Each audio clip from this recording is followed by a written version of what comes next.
আসসালামু আলাইকুম। আমি এই মুহূর্তে দাঁড়িয়ে আছি। এটা হচ্ছে কাটিয়ারকান্দা থেকে ছেড়ে আসা একটা আলগাহাটি গ্রাম। এটার নাম হচ্ছে ইসলামপুর, আমার পেছনে যে গ্রামটি। আর এই গ্রামটি হচ্ছে হইলো ওয়ারা থেকে ছাইরে আসা এখানে আলগাহাটি। এটা হচ্ছে ওয়ারা গ্রামের একটা অংশ। আর এখানে এই কামাল সর্দার মিয়ার বাড়ি এইদিকে। তো এখানে কি হয়েছে, এই পিলার থেকে ওই গ্রাম পর্যন্ত মধ্যখানের যে তার সংযোগ আছে বিদ্যুতের, ওই তারগুলা ছিঁড়ে গেছে। আমি একটু দেখাই। এই যে তার ছিঁড়ে দেখা যাইতেছে আপনাদের, এই যে দেখেন। হ্যাঁ, আমি ইটনা পল্লী বিদ্যুৎ অফিসের দৃষ্টি আকর্ষণ করছি, এই কাজটি দ্রুত আপনারা সংশোধন করবেন।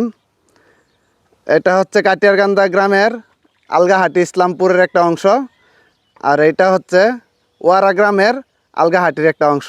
প্রায় দুই গ্রামের মধ্যবর্তী যে স্থানটা, ফাঁকা স্থানটা, এই ফাঁকা স্থানের মধ্যে তার ছিঁড়ে গেছে। আমি যদি এই পিলারটা দেখাই একটু, এই যে এইখান থেকে একটা তার ছিঁড়ে গেছে, দুইটা তার ছিঁড়ছে, দুইটা তার আছে, দুইটা তার ছিঁড়ছে। এই পিলার থেকে তার ছিঁড়ছে, এই পিলারে দেখেন এখানে দুইটা তার আছে আর দুইটা তার নাই, চার তারের কানেকশন ছিল এখানে।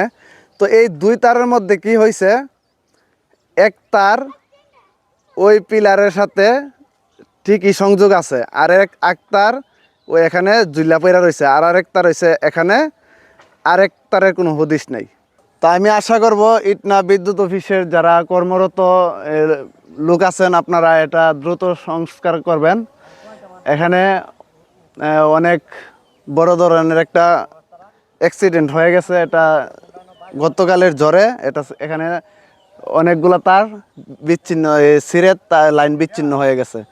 ওই এলাকার মধ্যে আর কোনো বিদ্যুৎ নেই।